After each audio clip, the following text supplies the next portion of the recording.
สบายดีทุกคนเนาะนี่เขามาใส่ตังเองใส่กับดังนกเราจะใส่แบบนี้วันนกมันมาอาบ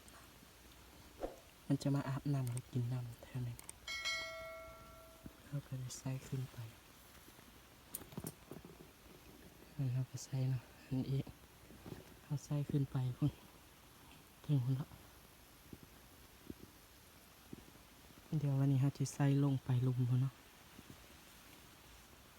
จะใส่ลงไปลุมอีกจักหน่อยเนาะเดี๋ยวพาพบกันตอนยามเลยเนาะว่าจะได้หรือเปล่า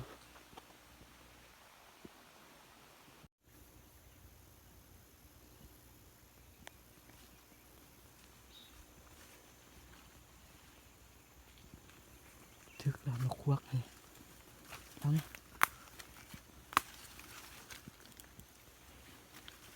เอาไหม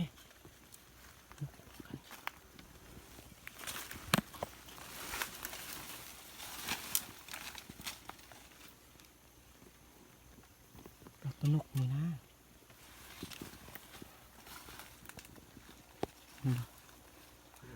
นกถือนี่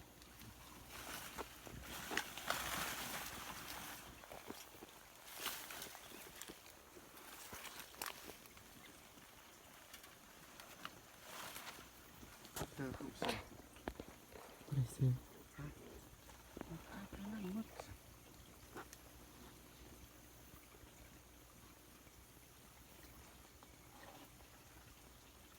ตัวนึงละตัวนึงละ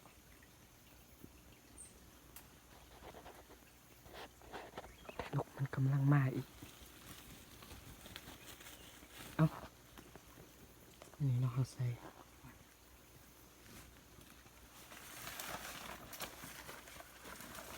ละล่องนี่ละล่องเบิ้งเตอได้เนอะ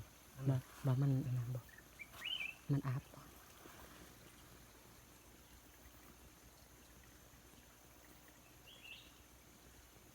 เขียวเสื้อเขียวไปนกมันจะล่งเลยนี่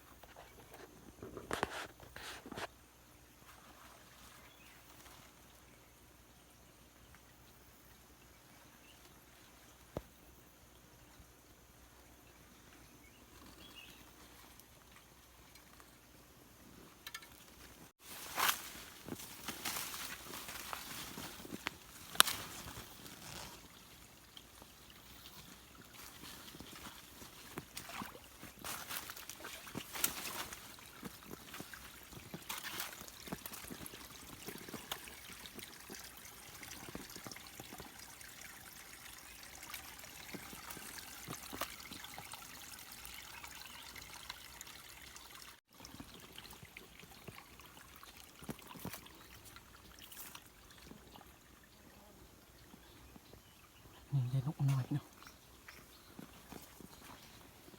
ได้นกปี๊ด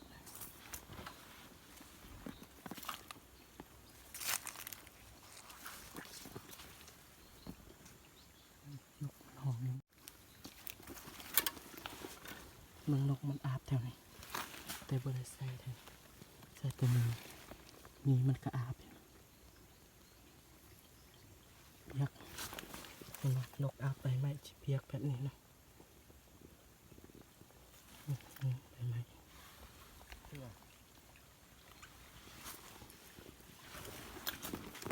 แม่บริเซอร์บนนี้มึงนกอาบนกอาบแทนกับนี่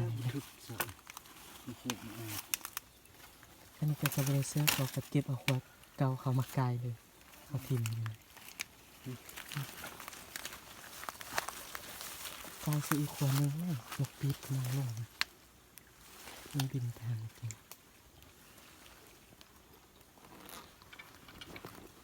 ทางอาบหนูนี่มันอาบอยู่นี่ครับเอง พันสักข้อเก้าเนี่ยโมโหเลย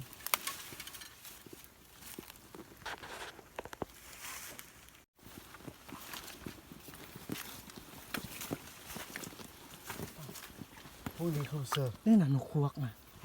นี่น่ะ ก็เลยสอบเลยสอบก็ตังอันนี้ก็อ่ะ สื้อนี่ โอ้ยเสื้อแล้วไหม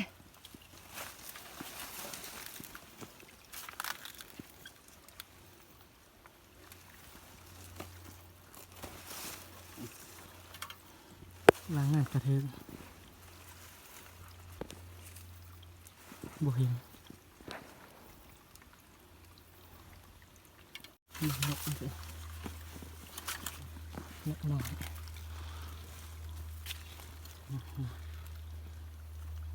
อันนี้ได้นกหน่อยนะ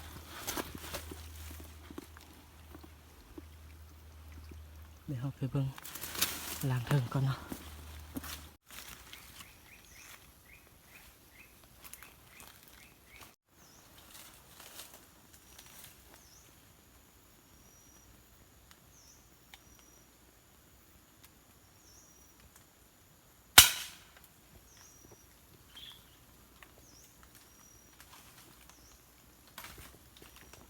ได้แล้วเนาะ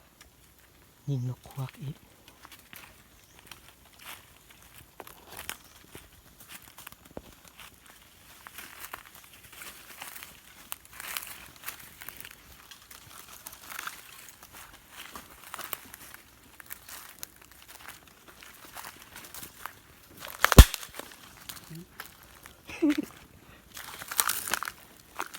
ตื่นเลย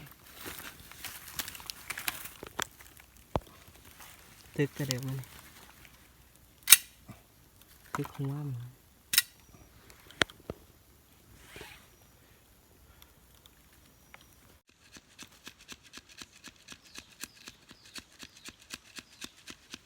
ล่นไฟเอาบ่ ล่นเลยจุดเลย ฮะ จุดเลย ถ้าลกเนาะลกปีกลกค้างมันออกก่อนเฮ้ยนกป่าอีกเลยนี่ไว้นะไว้หยับเดินนกบ้านประตง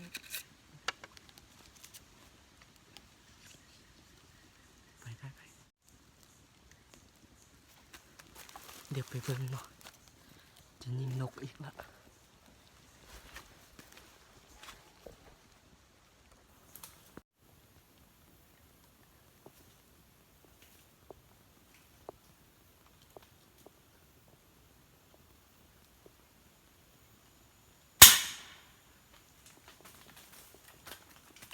ตกอีกแล้วตกอีกแล้ว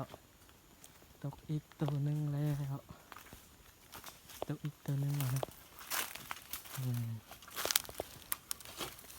บ่มีพลาดยิงนกลุ่นนี่ ตกแล้วปิ้ง ปืนแม่นเนาะตกจังเด้อได้อีกตัวหนึ่งแล้วเนาะมานั่งอยู่นี่แป๊บเดียวได้นกควกอีก2 ตัว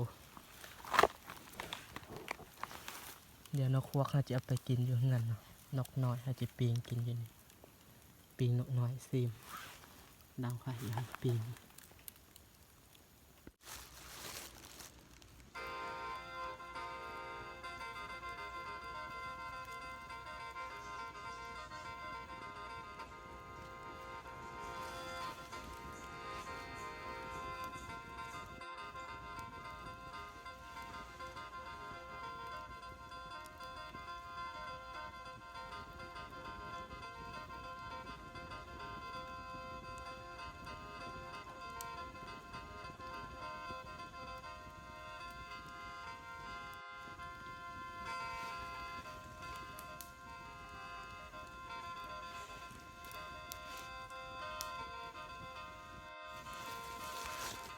แบบนี้เนาะ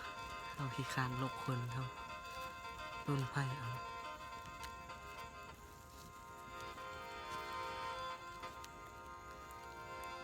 ต้นไผ่ให้คนมันใหม่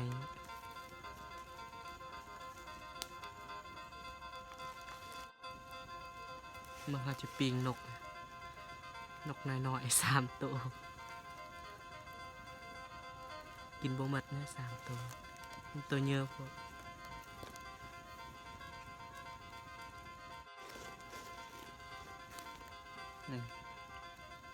ตัวนี้นกควกถึกตังถึกกับดักนี่ที่เขาซื้ออยู่ห้วย2 ตัวนี้ลา2 ตัวนี้ยิงเอา เดี๋ยวซีตัวละ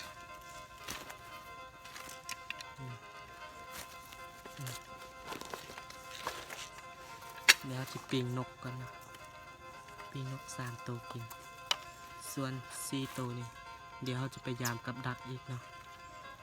แล้วเราจะไปกินอยู่เฮือนกันอันนี้เขาตัดใหม่มานะเขาจะที่ยิบปิ้งนกตัวนี้นะ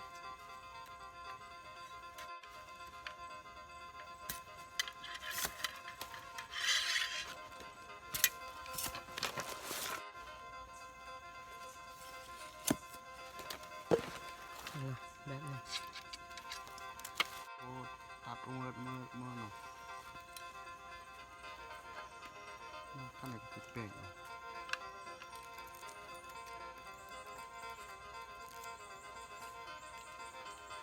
แบบนี้เนาะแล้วเดี๋ยวเราจะปิ้งกัน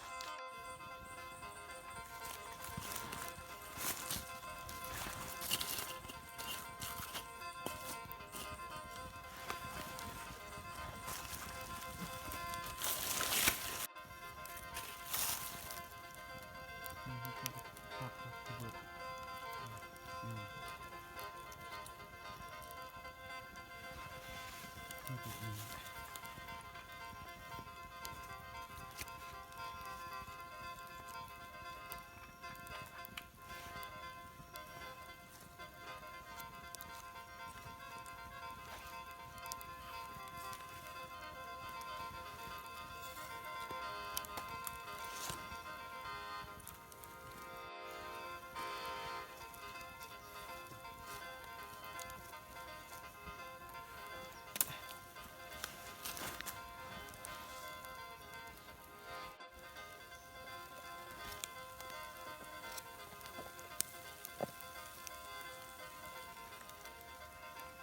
ทายจากหน่อย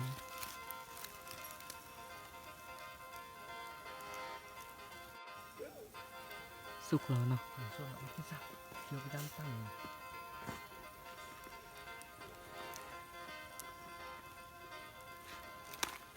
สุกแล้วเนาะนี่ แววๆหน่อยดิครับ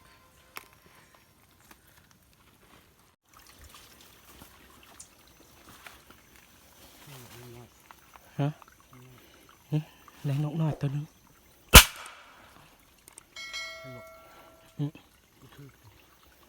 ว่าคิวเลย แล้วยิงอีเด้อนกหน่อย เลี้ยงบินเนาะ ๆจักมาเห็นกะ คือว่า เบิ่งแม่เอานกนี่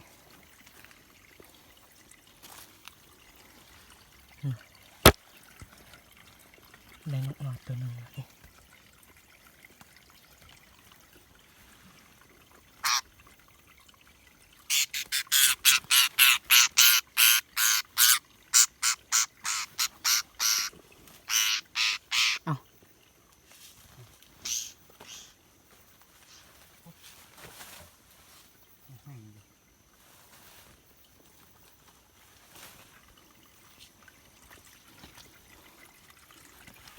เดี๋ยวแปลงกระดาษนี่ก่อนเนาะ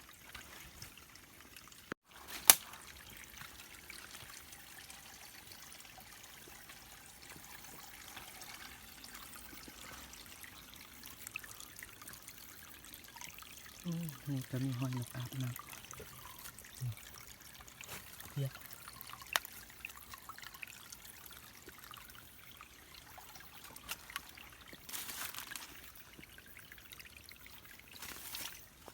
ได้แล้วได้ตัวนึงนี่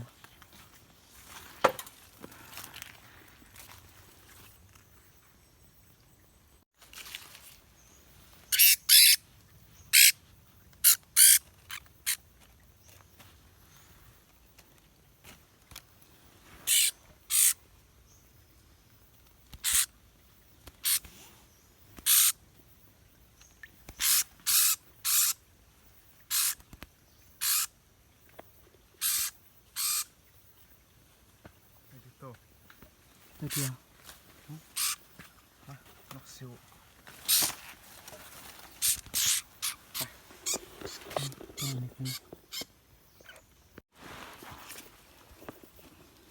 เบื้องหลังนี่เบื้องหลังนี่นกมันหลุดแล้วได้แต่คน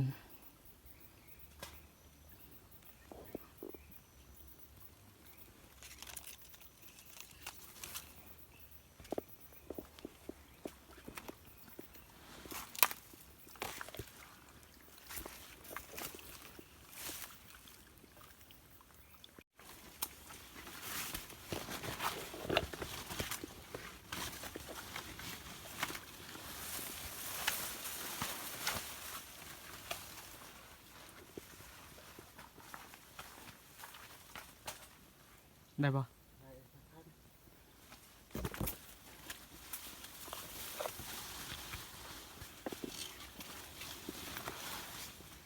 นกมันเลย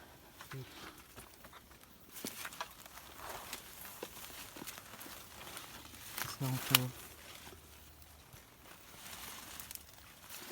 บนมันอาบเก่าวันหันทับบุได้เนาะ ง่าย นี่มันยังหอมอีก มันอยู่ดี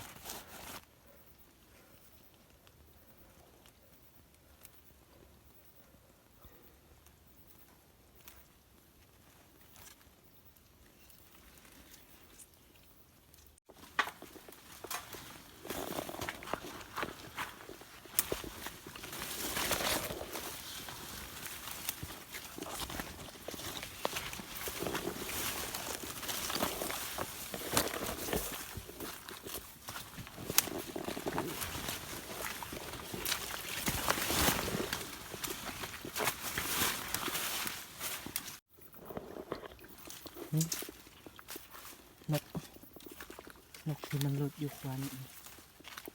ได้แต่คนมัน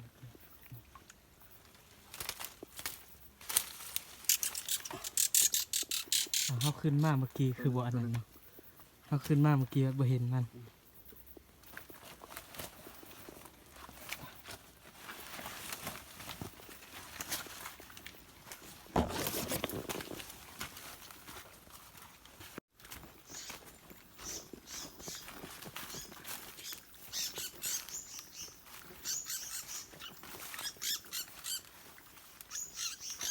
คูมันมาก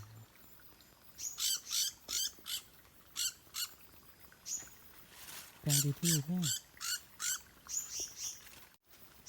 ตัวนี้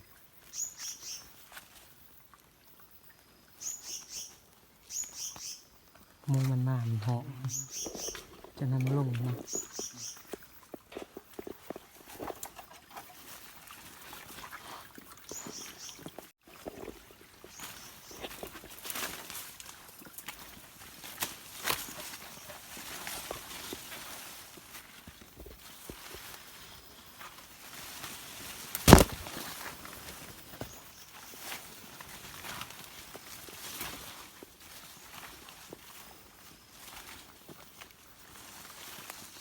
คือว่าได้เนี่ย ได้ยิงปั๊บ ได้ปะ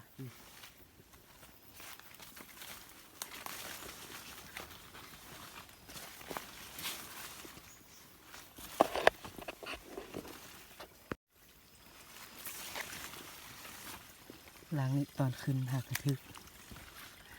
นะลงมาทึกอีกแล้ว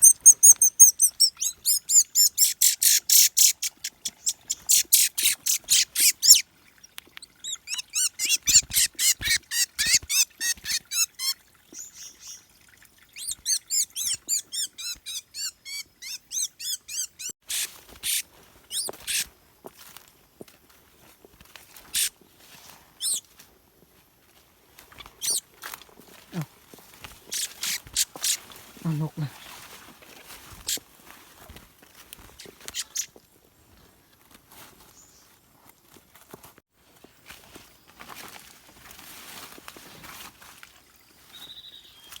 เก่าทึกอีกแล้วตลอดเลย น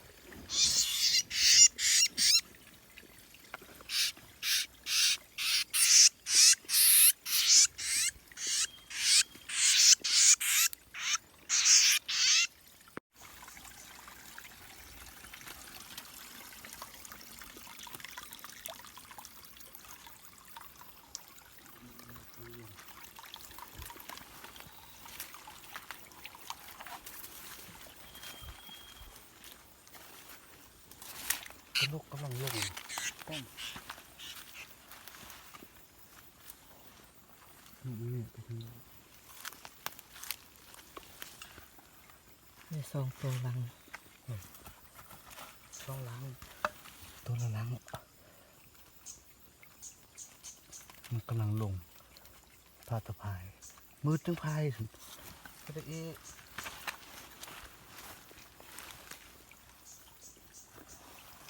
เลี้ยงสองขวดนี่ตัวเนาะได้ปะ กูขึ้นสะนี่ต้องตั้งเลย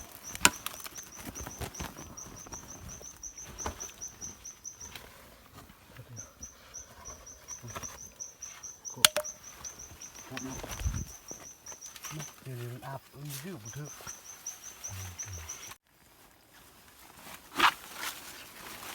สองขวดสุดท้ายได้ถึงได้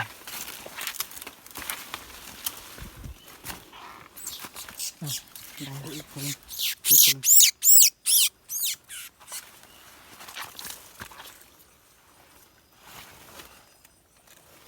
ที่เราสองขวดสุดท้ายนี่อีกวันเป็นสามขวดนี่เท่าไหร่สองขวดเฮ้ย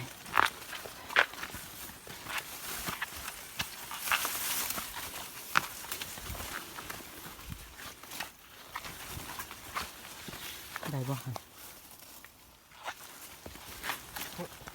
ดู ไม่ได้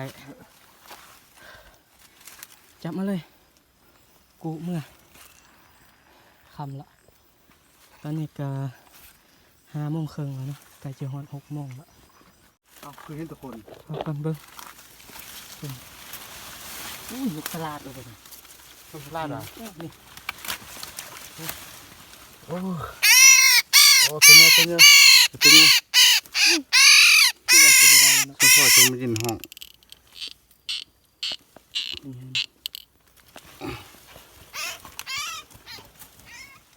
วันนี้มันก็ล่มนะไม่ได้ซื้อนี่นี่อันนี้ก็ลูกเอี้ยง ซิว เนาะโมแม่น อันนี้เอาไปได้ไม่คน นี่นกมังแงะ น้องไงล่ะอันนี้เอาเลยโคตังอันนี้เนาะ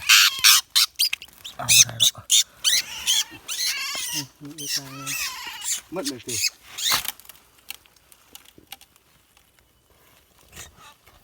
แล้ว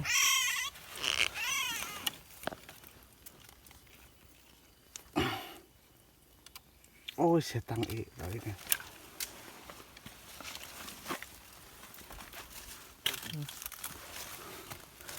ก็สุดท้ายแล้วมันอาบเลยมันบ่อาบ หมดละ มาแล้ว คือเสื้อถึง เดี๋ยวนี้มาฮอดทงหน้าแล้วเนาะใกล้จะฮอดบานละมาเบิ่งนกที่เขาได้จักโตวนกควก1 2 ซีโต้หนูครู 3 4 โตวนกควก4 โตละ นกมันแง่ ก็เดินนกมึง นี่ นกซิวน กแง่โมแมนที่ นกมึงแงะตัวนี้นกมึงแงะตัวหนึงนกสลัดดิ โต โมแม่นนี่นกตัวนี้ตัวเยอะกว่าหมูนะนี่นกสลัดรวมเป็น6 โตนกเยอะ6 โตนกน้อยนับเบิ่งดูได้จักตัว 1 2 3 4 5 6 7 8 9 10 11 12 12นกน้อย12นกอันนี้16เป็น18 โตมื้อนี้ได้นก18 19 20 21เนาะได้21ปิงกิน3 โตตอนสวย หมดเลย เป็น21 โตกินตอนสวย3 โต หมดนี่หมดเราโจ๊กเอาหมดเลยป่ะนะ ฮะ นกทีนี้ ก็มีแต่2 โตนี่นั่นแล้วนะมื้อนี้เราก็ได้ซ้ำนี้ละสิกลับบ้านละ โอ้ยตัวหนึ่ง เด้เท่าเดิม22เป็น 19 19 โตอยู่นี่เรากิน3 โตเป็น ซาซองโตมื้อนี้ได้19เนาะเดี๋ยวเราพบกันคลิปหน้าเนาะคลิปนี้ได้ซ้ำนี้แหละ เดี๋ยว